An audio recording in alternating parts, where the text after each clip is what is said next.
Hey everyone, Gil here at Great Man Prepping.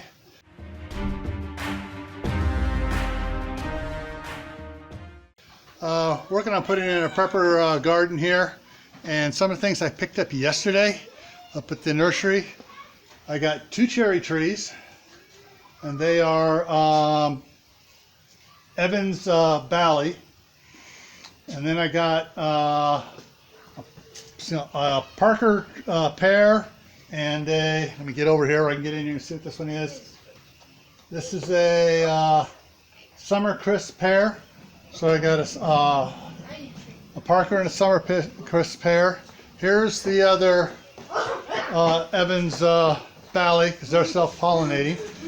Then I have a Red Haven peach and Alberta peach. And got those, so I got 6 trees to put in, and yeah.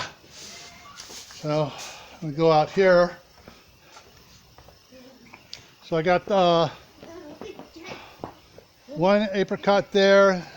The next peach is going to go here, where this lone stake here is. Out over there is another lone stake, not with any straw around it. That's where the other apricot's going to go. Out where this stake over here is where the, I'm not sure if it's lining up here, is where the other peach is going to go. Then this one here is where one of the pears is going to go. The other pear is going to go over there. Then cherry there, and cherry down over there. Actually, the cherries are going to move this way because they're a smaller variety of tree, and actually I may move them all about a couple feet closer, because I originally set them up to be 16 feet apart, and after I got these I did some research on them, and other than the apricots being 16 feet apart, everything else is either 14 or 12 feet apart, so I get to move everything a little bit closer.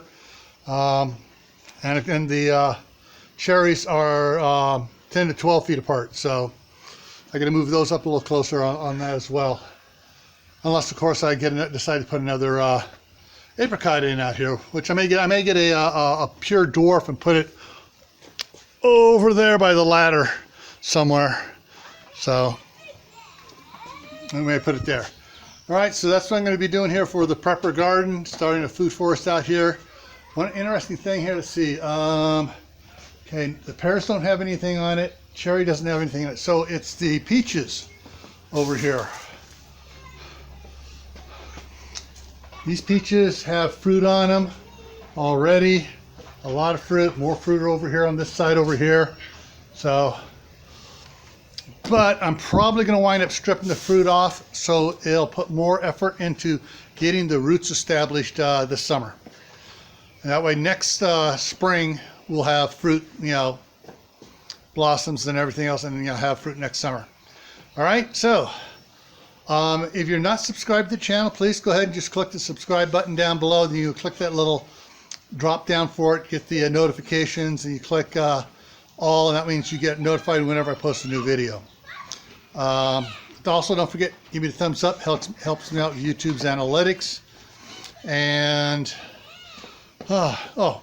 stay happy no matter what life throws at you. Stay safe. Don't go out and do anything foolish.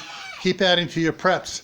Water, food, medicine, clothing, muzzles for the grandkids. If you can't hear them, I can. And also, put it in your own prepper garden. Grow food, because the stuff in the stores has all sorts of chemicals on it.